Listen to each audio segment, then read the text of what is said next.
Hello and welcome everyone to today's conversation on establishing a company coaching program.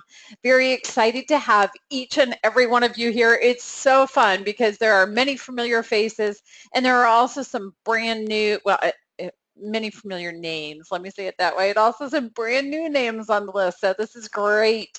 We have a quick 30 minutes. So in terms of where we're going with the conversation and on this journey, our agenda, we'll talk about who is involved in this company coaching program, when you're doing it, where, and how. All of our favorite coaching questions. So first off, who's involved in a company coaching program? You start with who's going to buy into it, who's going to organize it, who's going to manage it, who actually does the coaching, and then who is coached. So let's dig into some of those questions. First off, if you're going to have a coaching program inside of a company and you're thinking about this, okay, who do you want buying into it? So it starts with upper management. And the reason you want upper management buying into it is because you are going to have a trickle down effect. It's going to set the tone. When the top levels of management believe in coaching and the coaching program, that spreads throughout the organization. That's where you've got the commitment to it and everyone else is going to follow suit. So you start with the upper management. From there, of course, you're moving into the middle management of getting them involved because you want them supporting the operations of this program and how it's perceived throughout the organization. Now, in coaching, for those of you that have already completed the coach training, you are aware of the difference between a sponsor and a client. So a sponsor is the one who is paying for that coaching. When you have a coaching program, this very often is the person who essentially is the manager or the supervisor of the individual who's being coached. So while technically the company is paying for it, that's the person who manages that individual's time. They manage the budget for it. So in essence, the manager or supervisor becomes a sponsor. And so them buying into their employee having the time for the coaching and the confidentiality of that coaching process is going to be very important. It's going to affect what happens. Now, of course, their buying into that is going to follow the suit of what comes from the upper levels of management, and it's also going to go back to their belief in the system and what's there. It's funny, we say, oh, well, of course the coach is going to buy into this process. That's the reason they're a coach. And at the same time, ironically, here's what we find.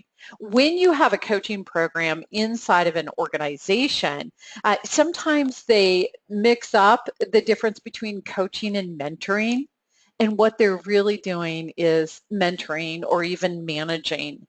They're consulting, they're advising, and that's different. So when you have someone that is actually coaching, you want them to buy into what it means to be a coach. So very significant in terms of the impact in what's happening during those coaching sessions because it's a very different process. All right, we want the clients buying in. So sometimes here's what happens. You have a company with a coaching program and they will say to you, an employee, okay, you are going to go get coached. And it comes across as, yeah, this is a mandate and I don't like that and I don't want to do it, and they're not into it. If somebody does not want to be coached, it's going to be ineffective. There is also a conversation in the coaching world about coachability. In other words, is that individual actually invested in learning, growing, improving, changing, whatever it is, moving forward? Because if they're not invested in that, they're not going to engage in the process and it's going to be ineffective. So you want to make sure that they believe in it and that they actually want it. So ultimately, if you're going to have a coaching program in an organization, you want to involve everybody in this, and you want to get the buy-in across the board. That does take time, and it is a process. We will see more information on this. Okay, so let's move into who's going to actually organize the coaching program and who's going to manage it. Now, very often when an organization is looking at having a program, the options they're considering include an organizational development section of the company, an organizational leadership, talent development is a big area for this, and then of course HR. So these are the most common departments or areas for housing the management of a program. Now, considerations when you're deciding this are going to be the credibility and the respect of the people running the program. Because as an organization, when they are known, they're viewed as credible, they're respected, your program's going to be more successful. Now, most often companies are doing this internally. Of course, there are resources available to help companies set up the coaching program, manage it, evaluate it, update it, etc. So yes, you're going to house it internally, and sometimes you're bringing in those external resources too. Who is going to actually be the coaches? Where are they coming from? So let's talk about that. First off, when you have somebody coaching, yes, you want them to be trained. It's actually kind of funny. Sometimes you'll talk to a company and they're still unsure if that training matters. Oh, well, no, this is a really smart person. They know what they're doing. They can do this. That's kind of like saying, yeah, this doctor is a really smart doctor. Their specialty, maybe they're an open heart surgeon. So of course they're talented and they're skilled. And now you need to get a root canal. Is that the person you want doing it? It's a very different kind of doctor. So I'm sure they're great as a heart surgeon. It's not the same when you have them do a root canal for you. So it's this applies in coaching. We have people, organizations that are unaware of the difference between, as we said, mentoring or consulting and coaching. So making sure the coaches are actually trained or certified. You want them to know the 11 core competencies of a coach, to develop their skill set in that area, to know their code of ethics. I will say, as a note, increasingly what we see from companies is they request or require either ICF membership or a credential with the ICF. And that's because more and more often they're recognizing this, and that's the way they can measure it. So good insight on that. Obviously, that means we want somebody who's competent in what we do. So the fact that they've completed their training, this may or may not be the right coach in this situation. So are they competent for that? And is the coach being coached? So there are a couple of organizations we work with, and a big part of the program is making sure that each coach in turn has a coach, and that is incredibly helpful for them. Be aware also of what the resources are for the people that are coaching. Do they have access to continuing education? Do they have access to more information, etc.? Setting them up for success. Now let's talk about who's going to be coached. Who are those people? What are those individuals at? So most often when a company is doing a coaching program, they're looking at their high potentials, leaders that are in transition. They're looking at people at the executive level, the management level, and yes, the staff level. So bottom line, couple of things to be thinking about here. When you have people who are going to be coached, you want them to be invested in the coaching and in the coaching process. How do you make sure that happens? Well, have an application for them to be coached. Because if we just say automatically, okay, everyone can have a coach, then, oh, well, it's no big deal. It doesn't really mean anything. There isn't any effort involved. if you have people where you say, okay, there's an application you fill out to be coached, and then your supervisor or manager has to sign off on that because they're, in essence, your sponsor. We mentioned that earlier. So you want that happening. And now they're invested. They've put effort into actually having a coach. And because they put effort into it, there's more buy-in. The other thing to be thinking about with the people that are being coached, you want them to have a part in the process of who their coach is. So what does that mean to you? That means they know who the available coaches are, and they have choice in terms of who's going to coach them. It simply makes sense. You want to make sure it's a good relationship. So this is who is being coached. Next, when does the coaching program happen? So we're going to talk about when to plan for a coaching program, when to start a coaching program, and when to actually do the coaching. So in terms of when to plan a coaching program, okay, I gotta confess on this one. Total bias on this part. Of course you want to do that right now. It just makes sense because the bottom line, coaching programs are an opportunity to maximize everything going on inside the organization. It's a possibility for growth. It's a great way to create turnaround if you're struggling. So whatever the status of the organization, a coaching program is going to add value. Now, I'm guessing most of you have seen the research. I know the ones that are familiar names to me, I know you've seen the research. The average return on investment for a coaching program inside of an organization is 600%. How can you not have a coaching program when you get that kind of a return on investment? So of course it makes sense. Now, I'll move on past that bias. Let's talk about when you actually start your coaching program. Ultimately, you want to make sure you're ready. Do the work to set it up. What does that involve? It involves creating that buy-in that we talked about, and that's at all levels, starting with your top level executives and all the way through. So creating that buy-in first, and then making sure you're prepared, because if you just jump into it, sometimes you're jumping into it and doing the wrong thing or the right thing the wrong way, whatever it is, and it's going to limit the success and in turn limit credibility of any future efforts. So by doing the work ahead of time and preparing, you're going to be ready. That includes having a plan for your program, having a process for how things are going to happen, and having the people in place. Do all of that ahead of time, then you're ready to start. Now, let's talk about where. Where is all of this happening? So one of the questions that come up is, gee, where do we even find the coaches that we are going to be using? And then you've got the question of where are they going to get training and where is the coaching going to happen?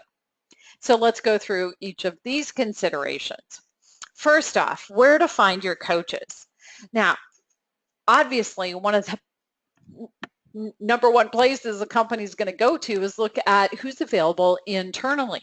And this makes sense because when you have people available internally, it's what we call a soft cost. In other words, we're already paying their salary, so there's no additional expense in terms of having them be the coach. So we want internal coaches for leaders, for managers or supervisors. HR, OD, TD people, so human resources, organizational development people, talent development people. These are great sources of coaches that are already part of the organization, and they're going to take on doing coaching work as a component of what they're doing as well. Excellent. Makes sense. Now I'm going to say go beyond that. because you know your organization better than anyone else. Who else really has the potential for this type of work? Who else is really interested in it? You'll find in really large organizations, they'll go to the team lead level, and they've got some great team lead coaches because that person has the capacity and the interest in doing the work. So yes, you can find coaches in all different places. These examples here are where they most commonly look at. Go beyond that. Now, in terms of external coaches, here's what we know. Companies find external coaches by researching different organizations, getting referrals, and then, of course, allow me to make a plug here. The Center for Coaching Solutions is going to be one of those resources. So when a company is researching coaches, how do they research? You know what was interesting? I was looking at some of the reports on that, and they said sometimes they'll go to Amazon and they'll do a search on authors who are publishing on the topic, and that's one of the ways they find coaches. But wow, that's fascinating. Referrals is one of the most common sources for finding external coaches, and then organizations like Center for Coaching Solutions, where it's a firm with many coaches available. So these are all sources for finding their coaches. Now, where are you going to actually, oh, you know what? Let me go back. I want to share one other thought here. In terms of finding your coaches, in an organization, best practices is to have internal coaches from entry level on up to mid-level management. The reason this makes sense is your internal coaches understand the organizational culture, it's cost effective, and it means it's more readily accessible and available to the people inside of the company. External coaches most commonly are for your highest levels of management. This makes sense. Think about the challenge that will come up if you have an executive whose coach is down the chain of command for them. That really limits what they're going to be able to talk about and explore in a coaching session. So think about internal coaches being inside of the organization and available to entry level on up through mid-level management, etc. And then your external coaches are for the highest levels of management. Okay, now I'll move on to the next one. Where do your coaches get their training? Okay, obviously your choices are external and internal training. When you talk about external training, what we mean there is you're sending your coaches to a training program that's occurring outside of the organization. When we talk about internal, there was a report done on this, and I'm going to share what it said. The bottom line is companies have this idea, okay, we're going to create our own training. We do that with all of our training programs. So we're going to create the training internally. Number one way they go, and biggest mistake, because it's very much like asking that heart surgeon to train the dentist on doing a root canal. If your training is happening internally and the people are not themselves ICF certified coaches, you're going to have challenges with what that training consists of. It'll move them in the direction of mentoring or consulting, etc. So when you say an internal training, what you want to do is bring in external trainers to do a program inside of your organization. That's your best practice for a training program, because coaching is a process that is completely different than everything else you've got going on inside of the company. So you want that outside effort in terms of the trainer, whether it's going to the program that way or bringing the outside expert in. Now, where is the coaching actually going to happen? So a couple of choices here. You can do face-to-face coaching, and here's a consideration for you. If it's face-to-face, that does mean, of course, that these people are physically located within the same area, and in today's world, that's less and less common. If the coaching happens in the office of one or the other of those people, it becomes a power thing, because whoever's office it is in the position of power. And that can actually impair the effectiveness of the coaching relationship. So if you're doing face-to-face coaching, you want to be thinking about a neutral place. Sometimes that neutral place is a conference room down the hall. Sometimes it's they get out and leave. They go for a walk around the park, or they go down to a coffee shop or whatever. So be thinking about where the coaching is actually happening. Also consider this. If it's a public space, that's going to limit what can be discussed during the coaching session. So if you want the best possible option and you're going to do face-to-face coaching, it's going to be a conference room or a meeting room separate from anyone else's office and separate from any kind of public traffic, etc. So you want it to be that private space. Now, in coaching, what we can share with you is that 80% of the time it's done either online or on the telephone. And quite frankly, there are tremendous benefits to this. Let me give you a couple. First off, when you are coaching online or on the telephone, it helps the client because if you're face-to-face, the client is watching the coach. They're watching the coach's reaction. And they're going, oh, okay, they like that. They didn't like that. How did they perceive that? And all of a sudden, instead of really doing their own exploration, they're speaking to the reaction of the coach. And oftentimes this is very subconscious. It does impair what's happening. At the same time, they're watching the coach take notes. And then they start thinking, oh, well, don't write that down. Or, gee, did you write this down? Or, hey, what are you writing down? And it interferes with them thinking. So when you do online or telephone coaching, the client benefits because they get to be in their own space and it's really their own thinking.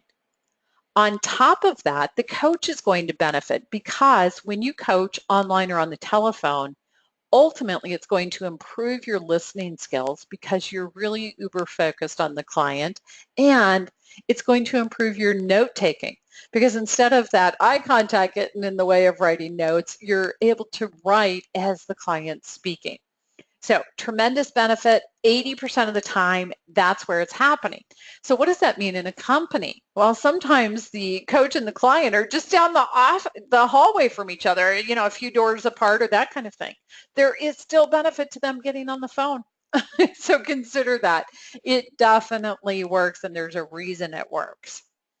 All right, we're going to shift now into that question of how that we brought up. So what do we want to talk about here? We're going to talk about how to create that buy-in. We'll talk about how to do your plan and then how to implement it.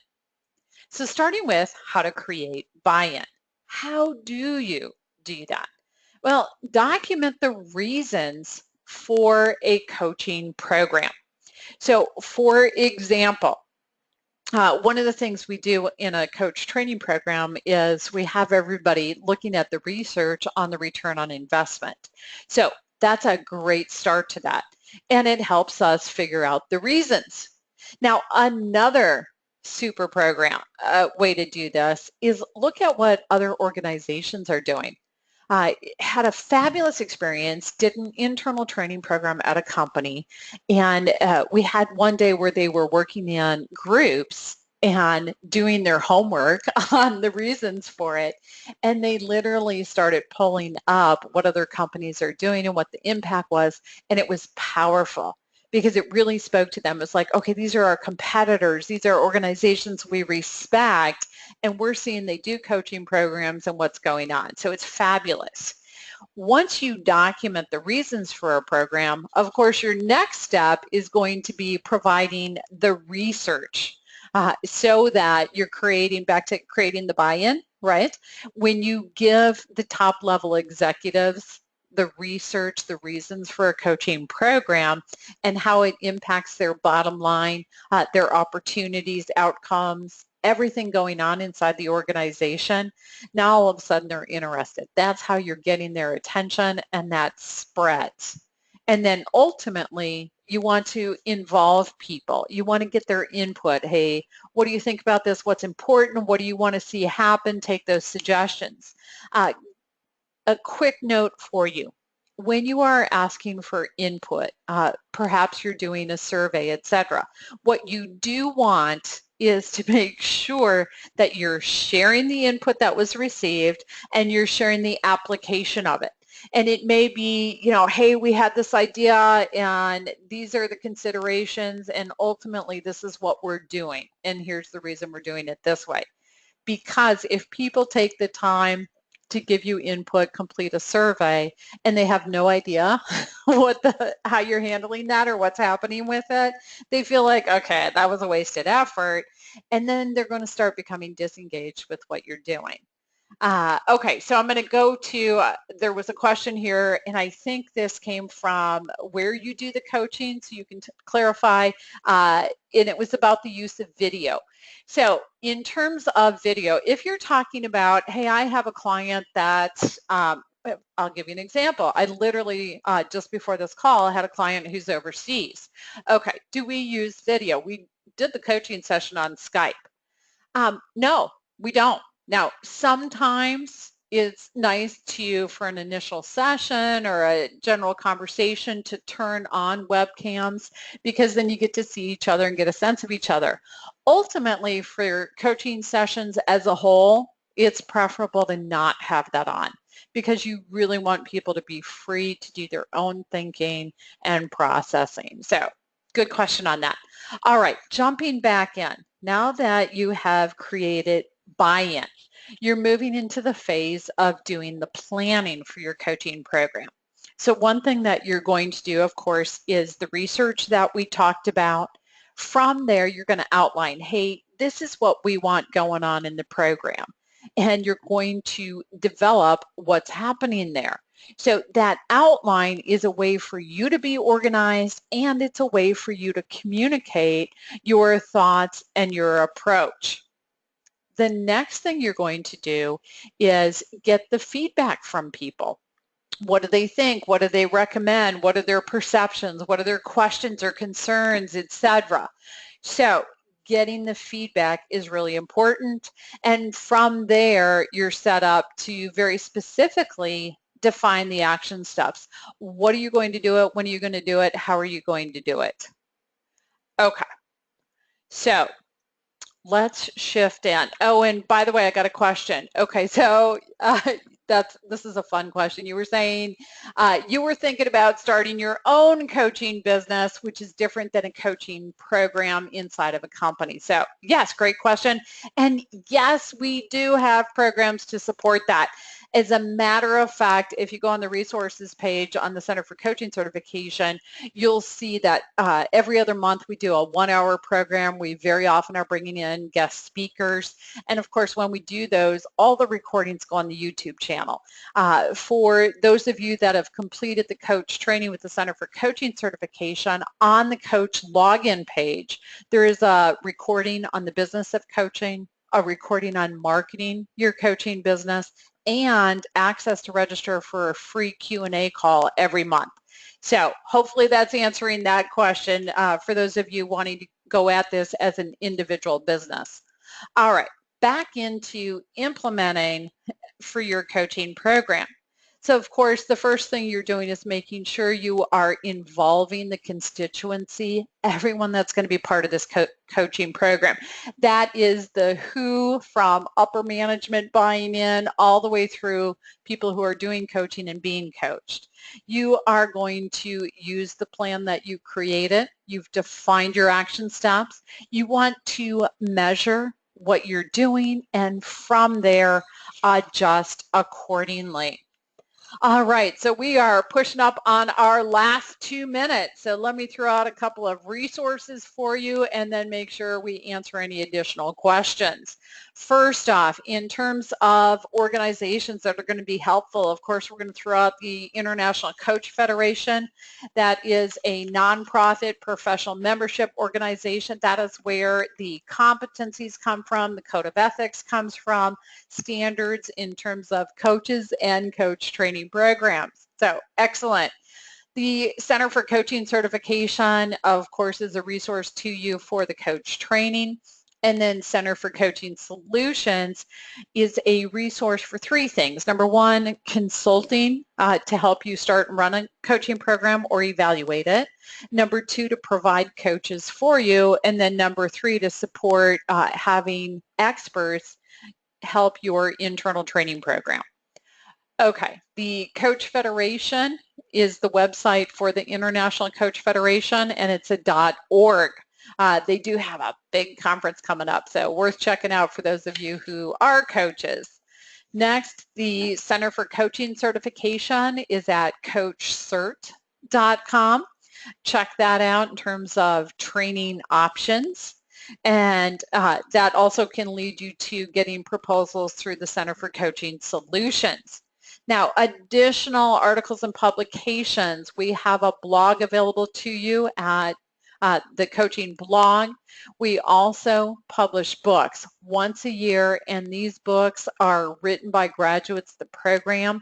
It is wonderful to know there are chapters in these books written by people who have started coaching programs in large international organizations, small companies across the board. So lots of expertise offered here. And then, of course, we do these free 30-minute webinars each month. We do want to be available to you if you want to have a telephone call or ask and get responses via email. That works as well. We're available if you want to outsource help for coaching programs, training, and then the actual coaching. Now, what are your next steps at this point? First off, I have something for you. If you want to have that phone conversation, when I send out a link to the recording of this call, you can reply to that email and say, hey, yeah, I want the free 30 minutes. I will send you a link to my calendar. You can go straight into it, and you can pick a time that works for you, and that will be your 30 minutes. Of course, for yourself, it's a matter of choosing the resources you're using, planning your process, implementing your strategy, and achieving those results.